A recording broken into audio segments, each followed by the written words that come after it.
Remember that stage performance you watched that touched your soul and tickled your essence? Remember? That one you almost couldn't snap out of? Well, if you allow me, I'll arm you with 4 steps to take that will make that happen when you perform anywhere. Hi guys, it's the Ebube Agu here, the one they call storyteller. You already know what it is. If you don't know, you should know. And if you didn't know, you now know. Now that I have your attention, that is exactly what I want to show you in this mini course. How to grab attention with your words and put minds at ease with your performance. I have over 10 years of writing experience under my belt, a published anthology, and a number of stage performances across the country. In this course, I will teach you how to craft and perform meaningful and memorable poems, especially for events with specific themes, just like pen speak. Welcome to How to Make a Poem Epic.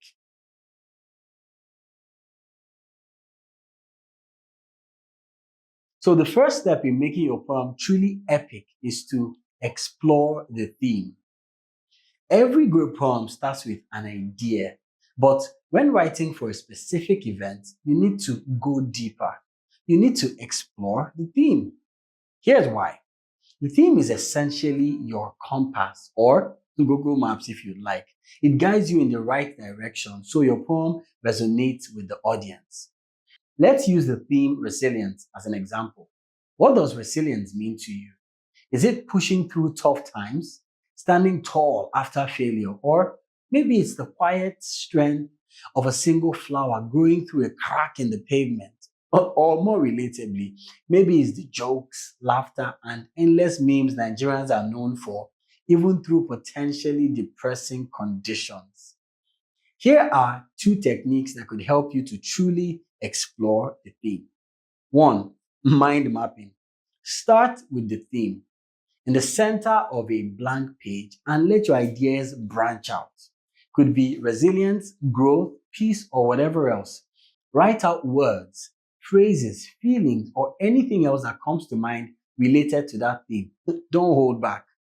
You could recall a movie or a song that embodies the theme and also let that help you explore different angles. For example, if I spent some time mind mapping on the theme of resilience, I could come up with words like tough, unrelenting, driven, die hard, John Cena, Funke Akindele, Nigerians, and so on. The second technique here is free writing. Set a timer for 5 minutes or maybe 10 and write whatever comes to mind about the theme. Let your thoughts flow without worrying about grammar or structure. There's no wrong answer here, just write.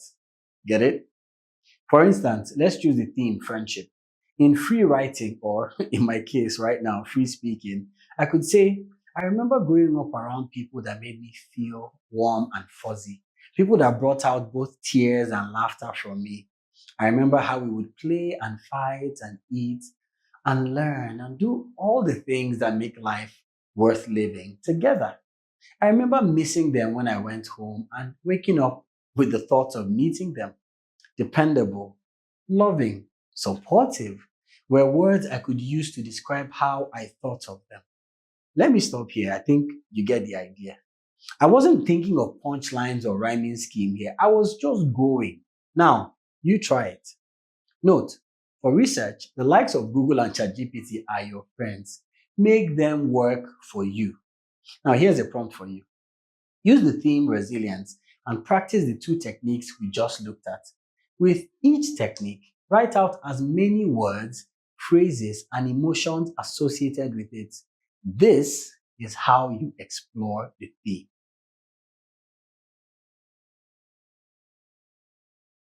Here is a secret. The poems that leave the biggest impact are the ones that feel personal. When you connect the theme to your own experiences, you bring both authenticity and relatability to your words. The second step in making your poem epic is to personalize the message. Think about this. Have you ever heard a poem and thought, that's exactly how I feel, even though it wasn't about you? I remember when a friend of mine read a short piece from my book, We All Need Healing, and emphatically expressed to me how he felt like it was him speaking. The poem was titled Unbreak My Heart, which I'm sure some of you can relate to, but I digress. Here it goes. Unbreak my heart. Go back in time. Take a trip to Genesis. Take back those sweet words you said. Take back these thoughts in my head. Unbreak my heart. Give me back all my trust. Erase the day our paths crossed. Wipe me off your mind too, and make me forget I love you. That's the power of personalization. You feel it personally, or where you can't, you borrow the feelings of another person in a similar situation and then flesh it out. Let's look at three things that can help you do just that. One, reflect on personal experiences. Let's start with a simple exercise. Take our theme, resilience. Think about a time in your life when you had to embody resilience. Maybe it was overcoming a setback, like failing at something important but trying again. Or maybe it was writing jam 5 times. Or perhaps it was watching someone you love display strength in the face of adversity. Close your eyes for a moment and picture that moment. Where were you? What did you hear? What did you see or feel? Think about that. Now, let's take that raw experience and transform it into poetry. A great way to do this is by using metaphors and imagery. Instead of saying, I survived a tough time, you could say, I am the student coming back into the ring for the fifth round with jam.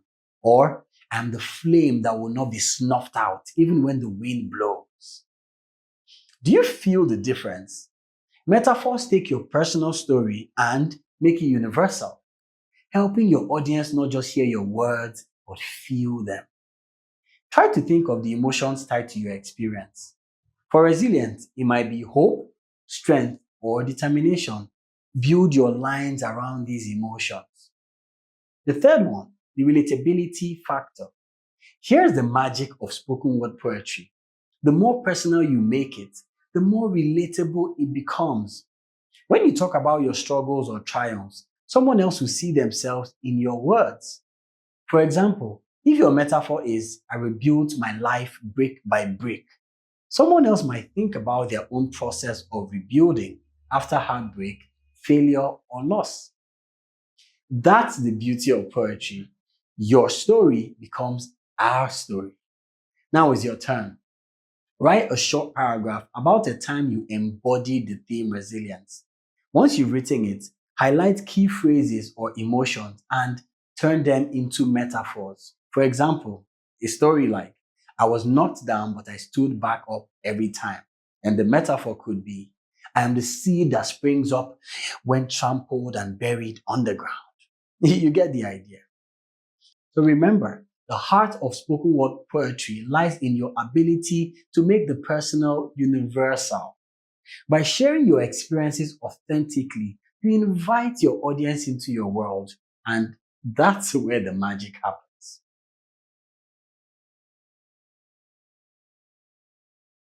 Step 3, innovate the structure. Poetry is an art form. And like any art, like acting, painting, dancing, or sculpting, it thrives on creativity. In this section, we'll explore how to innovate the structure of your poem. When considering poetic forms, the structure you choose sets the tone of your poem. From free verse to haiku, sonnet, or ballad, there are a variety of poetry forms you can use in crafting your poem. Spoken word is bold and rhythmic, ideal for performance. And when writing for performance, you should write with people in mind. Remember that your piece is being heard, not read. So you might want to tone down some overly complicated punchlines or metaphors. It is highly important for the audience to hear you, to feel you, and to understand you. So again, please, Ali, go easy with the punches. Try to differentiate between lines that are a nice to have or a must have. With that in mind, I encourage you to experiment with literary devices. For example, you can use alliteration to create rhythm, imagery to paint vivid pictures, and repetition to drive home your message. Find different ways to spice up your poem. It could be as simple as changing the point of view of the speaker, and instead of describing how sumptuous a meal is, you let the food take a more active role. Like this: I melted on their tongue, slow and deliberate, releasing my secrets one by one. First, a whisper of warmth, then a rush of spice that danced on their taste buds. They paused, savoring me, their eyes closing as I wrapped them in comfort and nostalgia. I lingered in their memory long after the last bite, a quiet reminder that even ordinary moments can feel extraordinary. So, please feel free to unleash your creativity. Don't overuse one poetic device or the other. Just like a good meal, use a variety of intentionally selected condiments as needed to make your poem palatable and unforgettable. Watch this. Listen, let me draw your attention to the truth. People will try to paint you a dark picture of the world. Don't let them. Sadness, hate, and peril will try to take center stage in your life. Don't let them. Fear, defeat, and failure will try to shake everything you know. Don't let them. See hate? Crush it. See sadness? Turn it. See failure? Ride it. And when failure knocks again, shut your ears so tight, shine your light so bright, and keep your gates shut tight. When failure knocks again, do not answer the call. For although failure is a lesson, the ability to see it from afar is a much bigger blessing, I think. And if you fail, get up and try again. And when you crash, get up and fly again. Until failure gives up on you and success knows your name. Try. God bless you. Did you catch the different poetic devices used there? Notice the rhyming words and phrases: try again, fly again, and the repetition, don't let them, right? Or the personification, until success knows your name, instead of simply saying until you become successful. That's an example of how to innovate the structure of your poem. Your challenge? Write a stanza where each line begins with I am. Then rewrite it using another structure. Get creative.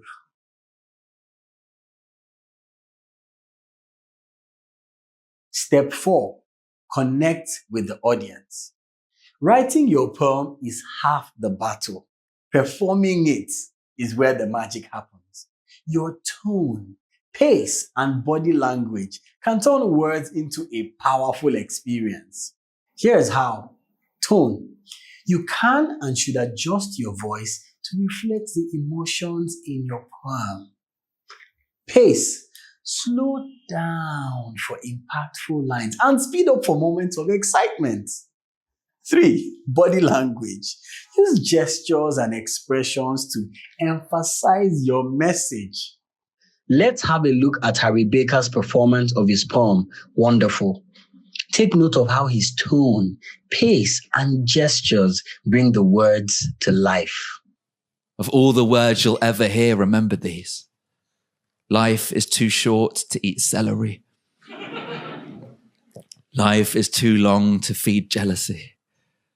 And life is likely just the right length to need therapy. May you be seriously silly. May you be wickedly kind. May you be brilliantly dumb sometimes and yet stupidly bright. May you certainly have doubts. May your weirdness be the norm. May the coolest thing about you be your warmth. May you be powerfully vulnerable, or at least mightily soft.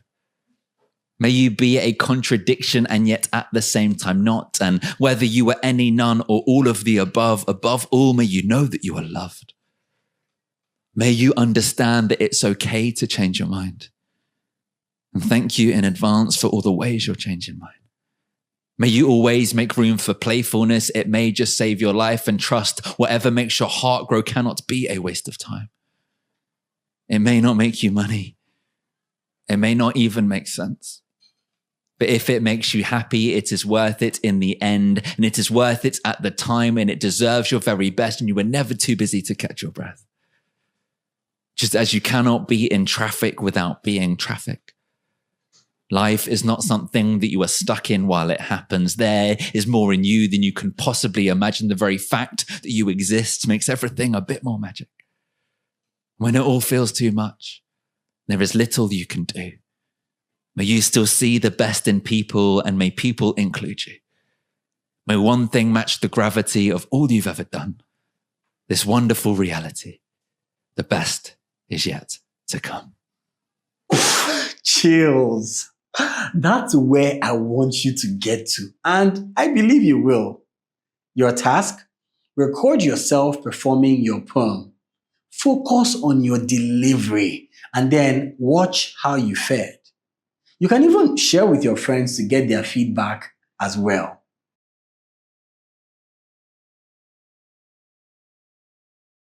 I have now shared with you my bespoke framework on how to make a poem epic. Remember them? Explore, personalize, innovate, connect. Where possible, try to find an anchor that will help convey your ideas and words in the most captivating way possible. Also, you want to practice, practice, and practice. That is the actual hidden secret. And before you set out to write, or even whilst editing, ask yourself these 4 questions. Who am I speaking to? What do I want them to know? How do I want them to feel? What do I want them to do? I hope and want to believe that by now you've gotten enough from this to drive you to not simply write poetry or use punchlines like a newbie, but rather to convey your thoughts, words, and ideas in a way that your audience will hear, will feel, and will understand. Now, go forth and be epic.